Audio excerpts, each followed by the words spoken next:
But I think people need to start being comfortable with the idea that Somalis are Kenyans.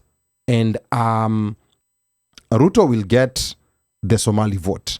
Now, the thing is, because Somalis have been undercounted both in national census and they've been denied IDs, and now a lot of them have been getting the IDs that they justifiably deserve. I think there will be a surprise when the registration numbers come from there. And I understand, some people will see it this way and that way, but also when we look at things realistically, in the different communities in Kenya, people who are under the age of 40 or under the age of 45, how many communities still have these people having 6-7 kids? And this is the OneMic Show. Karibuni. What Rigiji said about foreigners was not xenophobic. The first person to assert that foreigners were getting IDs was the Tana River governor. He said his chiefs were being forced to sign off for Watu. So I don't know about this Tana River governor part. I know Natembea has said something. And Wairimu will say this again. It is xenophobic. And you know why? And we actually had a very detailed discussion about like how Kenyan Somalis were being denied IDs. And I think Kenyans have been desensitized to that point to feel like it's okay for a whole community. Like it's one thing, a whole entire community, which is not the only cross-border community, to be vetted when it comes to getting IDs. A lot of people were saying, a lot of people who don't know the background of this thought that it started when we started having the refugee crisis in the early 90s. No, this is something that started way back in the 60s. And I think we covered this so much in detail, but I think people need to start being comfortable with the idea that Somalis are Kenyans.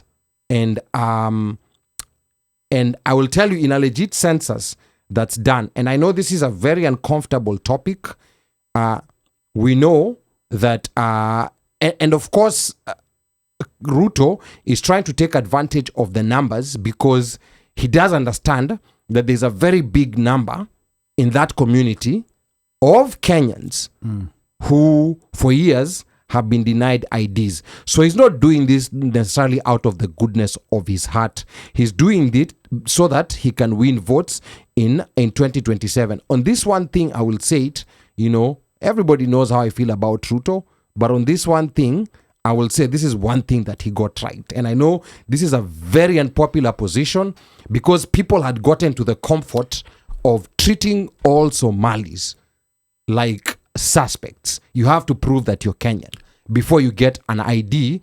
And I think that in itself was very, very problematic. So in as much as Ruto is trying to cure it to his personal benefit, but I will say it was about time. And that's the reason why Ruto will get the Somali vote.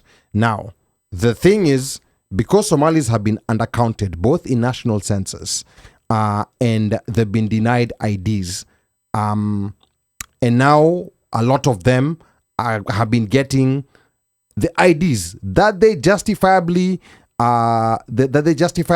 deserve. I think there will be a surprise when the registration numbers come from there. And I understand, some people will see it this way and that way, but also when we look at things realistically, in the different communities in Kenya, people who are under the age of 40 or under the age of 45, how many communities still have these people having 6-7 kids? It is mostly people from the Somali community. So their population has definitely really grown from those numbers that typically are given during the census. So what does not help? Yeah. Who's that lady? Politician? Ula Wataiba. That one. I think that was our Wajir. Was it Wajir? I can't remember. I think it was Wajir woman rep. Yeah. Wajiri Mandela. Yeah. Those are the things that don't help. They don't help. They certainly don't at help. all. And the worst part about it is, how Rithagli clans wanachukwanga one thing and then they blast it. Yeah. That. So whatever she said, Yeah. no matter whatever, kama ni kuiba tutaiba, Yeah. you know, it doesn't help. It doesn't help the cause. In as much as, and I agree with you, because sometimes it's a very good, because there's even listening to the guys who are being interviewed, like the guys who, even the lady on a Fix the Nation with Eric Latif, his new show, and you know, they had the expert on talking about how even trying to get an ID becomes a problem. The fact, if sometimes I think instead of some things, instead of publicizing them, unafanya chini ya maji, like you try to rectify the wrongs, make the process a vetting process. Not a vetting process, but a process where, you know what, to get an ID, this is what you need, this is what, make the process it a transparent process, transparent and painless. Yeah. However, you know, you make it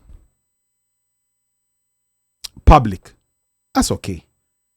You can make it public, but the process that is being followed, there's no vetting. Okay, many of us don't understand vetting, because guess what? We've never really gone through vetting. Let's agree. Me, I haven't. Yes. You have. Yes. Absolutely. So I don't understand the vetting process, and you know, and the lack of knowing that handicaps us to comprehend what it is. Exactly, because like even it's just like here, immigration. Yeah. Right? The stuff that is being put, whites don't understand. No, they don't get it. But we get it. Yes. Right? Mm-hmm. We get it. Kenyans from mountain, from the lake or whatever, don't get it. No, they don't. Our brothers and sisters in upper Northeastern, they get it. They get it. And that's why I want Wairimo to understand. And Wairimo is saying that she grew up in Langata constituency. That is my area. Mm-hmm. I grew up in Nairobi West. So labda tulipitana tu somewhere huko. Chances are, yes. You probably even sat in the same mathri. So I grew up in Nairobi West. You know, nimeenda madrasa na hawa wa Somali, you know, like in South Sea, you know, like I attended madrasa hiyo ya South Sea Mosque. That's where, that's a place. There used to be another one kule chini karibu na Saga Stores before this one ya South Sea Mosque Ijengwe. So me, I'm very familiar, you know, like with the growth of the Somali community within, especially that South Sea area. Because Wairimo hapa anasema, I grew up in Langata constituency with lots of Somali neighbors and schoolmates, but we need strong borders. What does that have to do with strong borders, Wairimo? This is where I'm telling you, challenge yourself kidogo. You know, like, what does vetting have to do with strong borders? Because sasa, even sisi sasa non-Somalis, we were catching strays. That's how we ended up being put in this. Your name betrays you. And because the name betrays. That is a disconnect. And that's what I was saying. Us guys don't understand. Wairimo. Yeah. You really don't get it. So Wairimo, I am going to share with you, you know, like, if, you know, like, and this is if there's interest in knowing, you know, like the injustice that this system created, whereby you're in an area, people in their mid to late 20s do not have IDs. People in their early 30s do not have IDs. And you know, not having an ID in Kenya means that you cannot secure employment. Yes. You cannot open a bank account. There are so many things that you cannot do without an identification card. Yes. Which is the reason why this was very existential for the Somali people.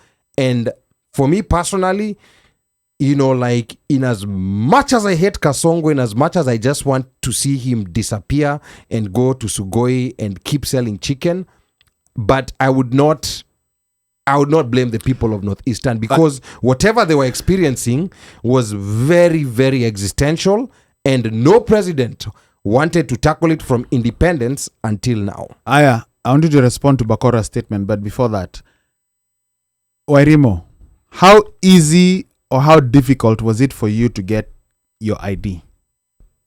By the way, I'm asking Wairimo so that she can respond. but by the way, some people tend to confuse vetting with ile kitu unaambiwa ati nendo tafute signature kwa chief. That's the very easy part.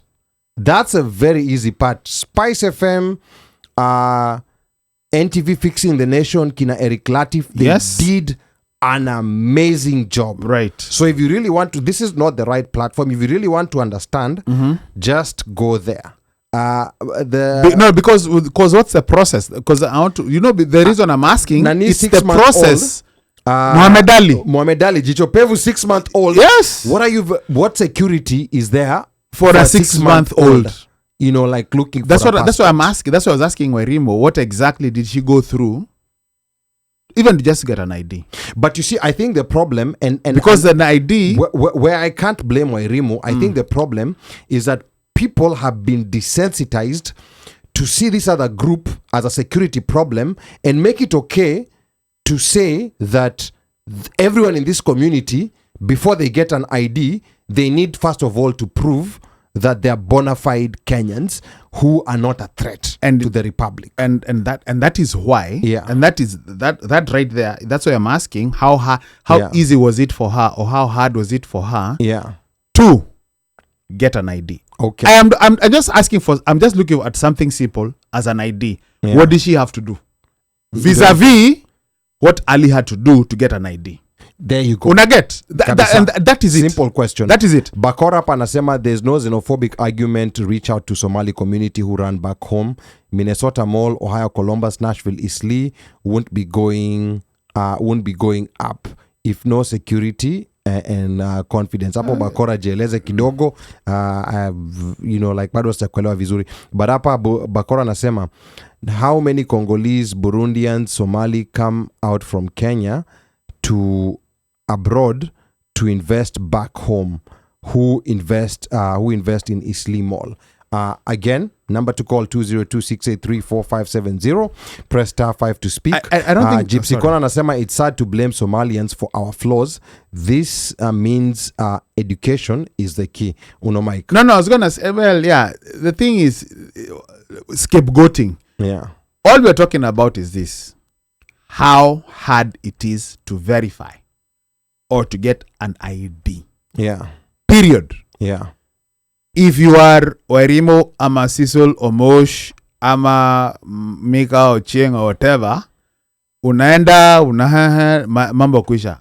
Lakini kama jina yako ni Ali Suleiman Khomeini Badawi, yes, then there's and again, and that is all that I'm saying, because if that can be addressed, just a simple ID, then we can move away from not necessarily not targeting, but then we can understand how I'm not going to use the word xenophobia, but it is an unwarranted attack, yeah, on a community. People who have been born, raised, and whatever. Yeah. Mm-hmm. Muhammad Ali's daughter, 6 month old. This problem is much. And by the one of the hosts of Fix the Nation. Yes, one of the hosts, Mariam. And these are people who are born in the city, daughters of the children of former Mandera senator. Yani hata senator hasazwi, watoto wake pia lazima wakuwe vetted. I'm like, their father is a senator.